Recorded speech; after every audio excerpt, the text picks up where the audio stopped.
Hey guys, this is a video about PhpStorm and how to use it for newbies, also some shortcuts here. And this video is for Johnny from the insidercoop.org.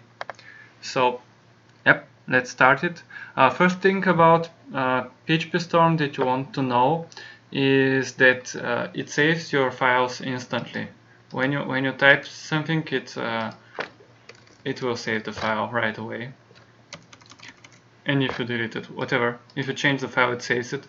Also, it does that from time to time, but if you switch to another window, for example to your browser, it will save the exact instant when you switch the window, it will save the file. So for example, if you hit F5 or refresh in the browser, it will be already saved, so you will see the new file, the new result in the browser. So you don't need to hit CTRL S all the time. If you want to save the files while still in the editor, you can click, you can hit CTRL S, but you don't really need to do that. Something weird about PhpStorm, it uses CTRL+Z, but if you want to go forward, for example, let me type something. This is CTRL+Z, it will delete it. But if you want to redo, so you need to CTRL-SHIFT-Z. So yeah. Next thing, which is very useful in PhpStorm, because it's changing the files all the time. As you type, it does save the files all the time. It's very useful to have this. Let me show you. It's very useful to have this one right here. You have a ton of undos, pretty much like every other editor so far, but the difference is you got here a little thing called local history, and local history works pretty much like Git does. It saves your file, and you can see how the changes go. I have done a previous video that didn't work very well, so yep, and you can see the changes here in this file that I made with diff and so on. Oh, and something very useful also, let me copy this to clipboard, this one. Let me go here to this file, select all of it, and compare with clipboard. This one is awesome. I have to resize this window to show it to you, but yeah. Compare with clipboard. So for example, if you have a file on FTP, or I don't know, or you got it from a client, for example, I don't know, you want to compare to HTML files or something, this is very useful. So yeah, compared to clipboard, I'll just write it here.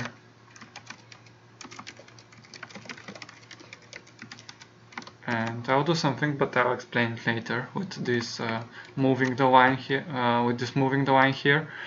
Next is find file. This is very useful, and you might be already familiar with it from Sublime. So Ctrl-Shift-N lets you search for all for files in your project right here. So yep, let's make a example controller. Here we are. Yeah. So next thing is format file. Okay, so let's say I got this file from someone that doesn't really love to format his code. So yeah, it will be something like this. And we all know this sucks to look at. So let's fix it and CTRL АLT L. And first time you use it, you might get this dialog, CTRL АLT SHIFT L, which lets you do certain settings, rearrange code. For example, we'll move your methods to more appropriate, in quotation marks, places that will let you read your code better, at least a little bit. So it can move methods around and so on, but it won't change how your code works, of course. So next thing is Control Shift and A, and yes, it does find settings. And for example, it's very annoying a bit that, yeah, this zoom thing. For example, in Sublime, you could do this with Control and scrolling the wheel. And if you didn't notice, I have this window right here that shows what I'm doing with the mouse and keyboard, so it's easier for you. So next thing, yeah, if you want to do this zoom in, zoom out thing, I do it regularly.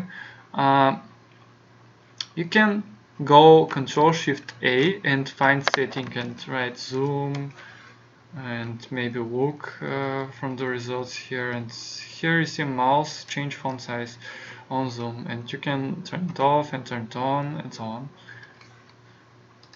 And you can this allows you to look basically in this one right here.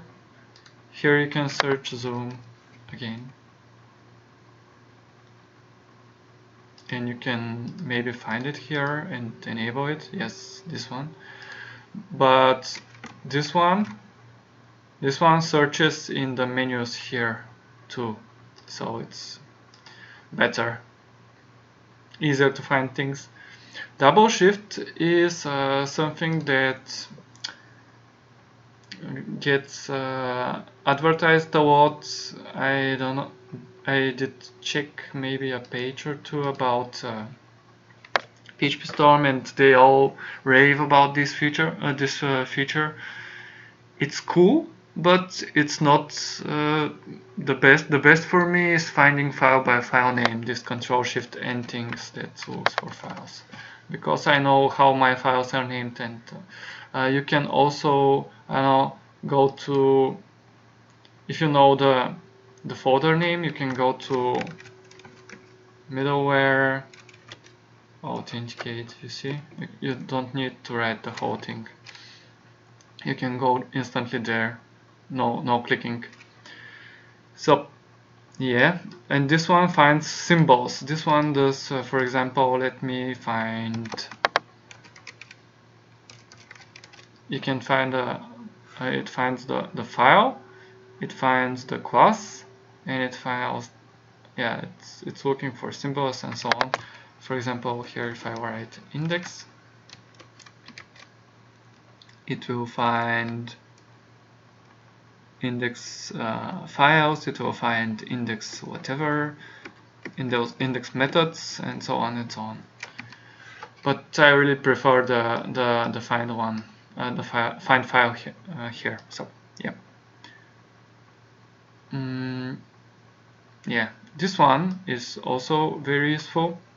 It shows you, let's hope my video doesn't stop here, but if you're using a class, or even if you're in a CSS file, it will show you the classes or stuff in the file, or identifiers in the file. So hit Ctrl plus F12, and here you see the whole class. And let's say I want to move to this do something method, I can click it and it sends me there instantly.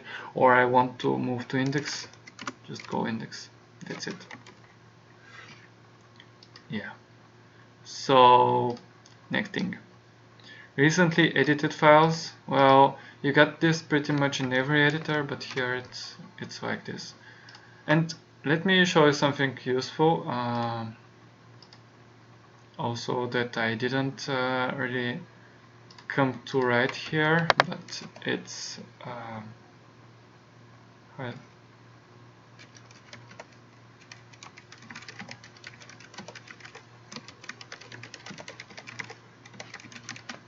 and yes, open, reopen, close tab. Yeah.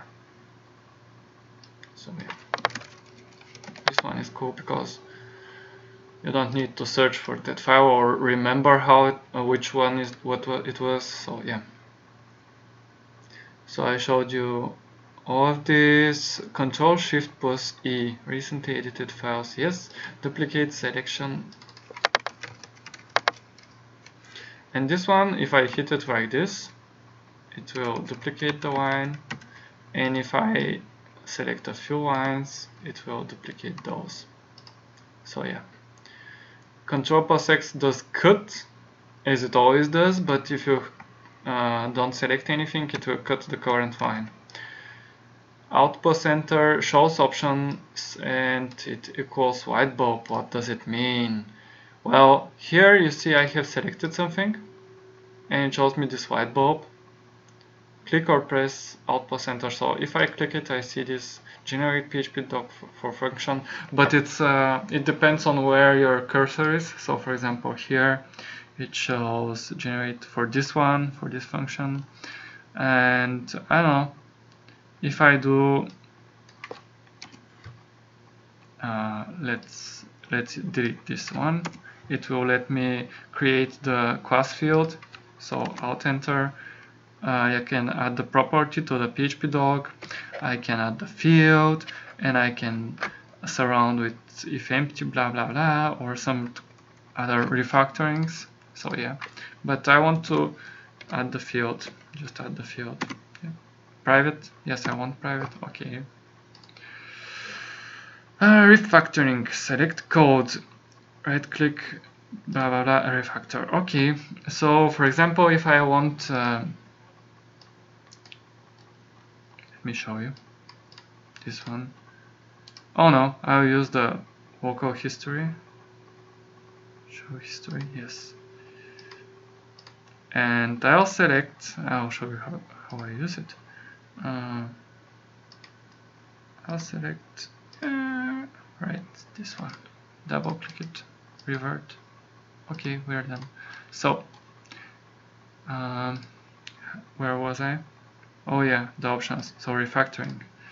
So next thing is refactoring. If I'm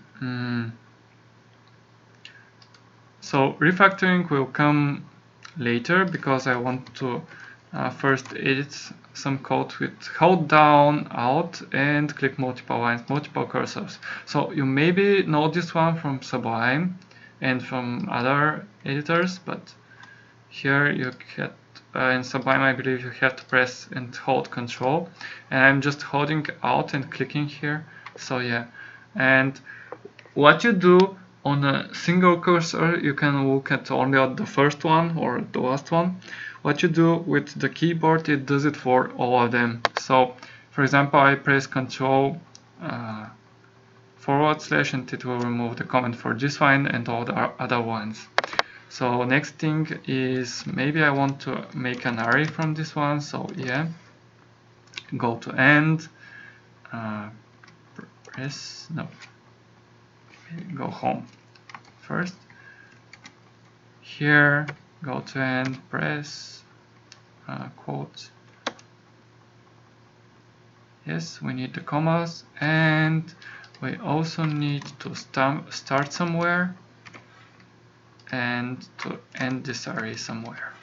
So here you see we got this array, user data equals this array.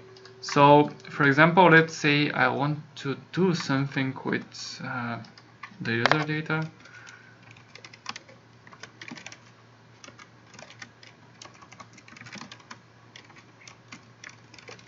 As element, and I don't know, we'll echo it.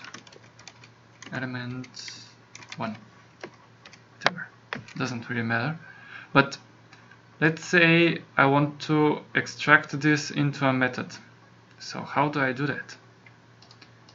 I want to extract this into a method, and PhpStorm will see that I'm using user data here below. So I want to get this to be into a method, so I don't have all these lines here. So it's get user data, and this dialog here allows me, it shows me it will output this user data variable as a return statement, and refactor, and you see it left user data here because I need it, and it's named the method as I wanted. So if I go to that method, I will go by hand for now. you'll see that I got this user data and it returns user data, blah blah blah. It has put my code in here. And if this function, this method has any dependency, for example I, it will pass it here to use it. So yes, what's next? Okay, I showed you some refactoring, and you got some other refactoring that you can do, but I really mostly use this one just to export code into a method. So yeah. Next thing is Control Shift F, which is finding files. It can, for example, if I press it here when I'm in the file, it will search, I believe, in the whole project. Yes, and you can also select a directory, but it's easier to do it like this. Select the directory, hit it, and it's already selected. And also you can do Control Shift R to find and replace. So yeah, same thing.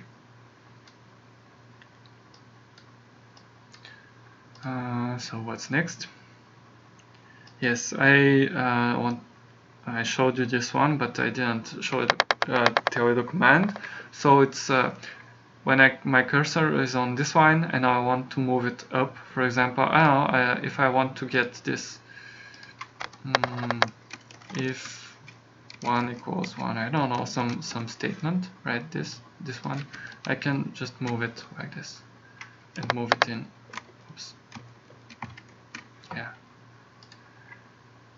And this happens with Control plus Shift. I'm holding those two and up down arrow. So next thing is Control plus click to go to, yeah, okay. Control plus click lets you go to the definition of the method, and I'm getting really dizzy from too much talking because I shot the video already once and it took like half an hour and I'm shooting it again. So yeah, anyway, let's say I got this do something method and I want to go to its definition, but I'll move it somewhere, I don't know, here, cut and paste it here, so it's not obviously where it is, so I can hold down Control and click it and it will go to the definition. And if I go and Control click this one, it will show me where it's used. So it's used in two places, on line 36, line 46.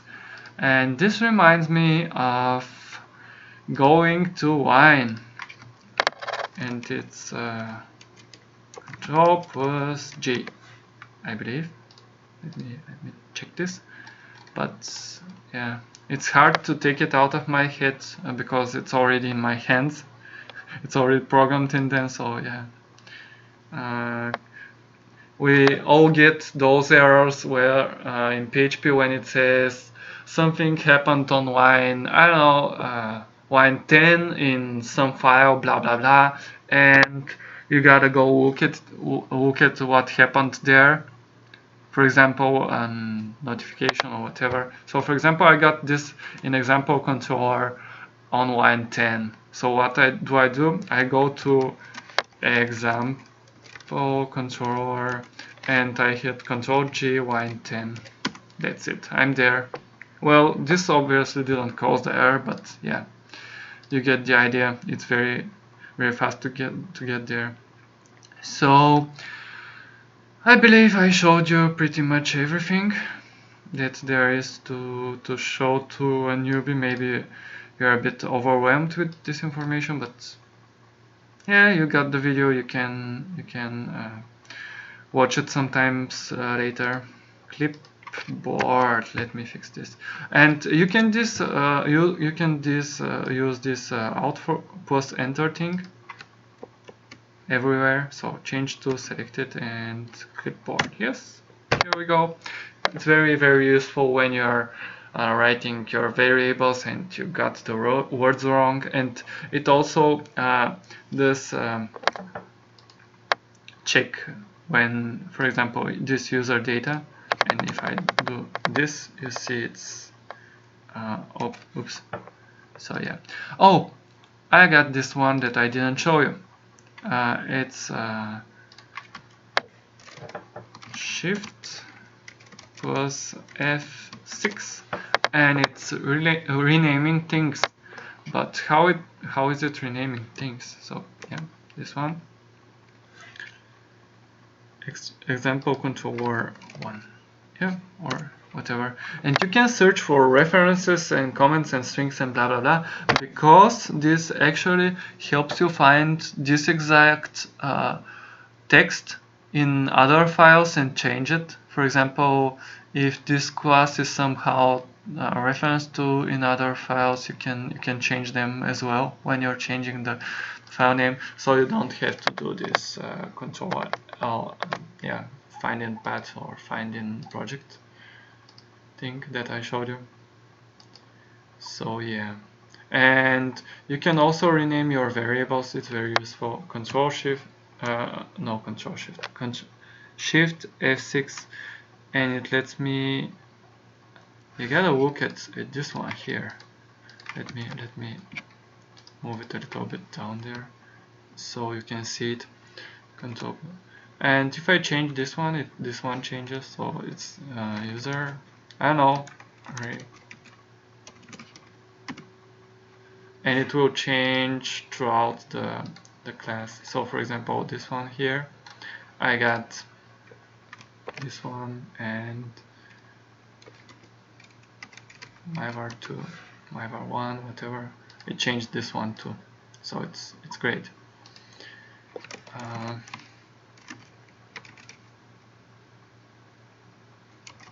Let's name it something clever. So clever rename. Okay, I'm out of mana, so yeah, have fun with it, and hope it helps you get on with it a little bit faster. So bye bye.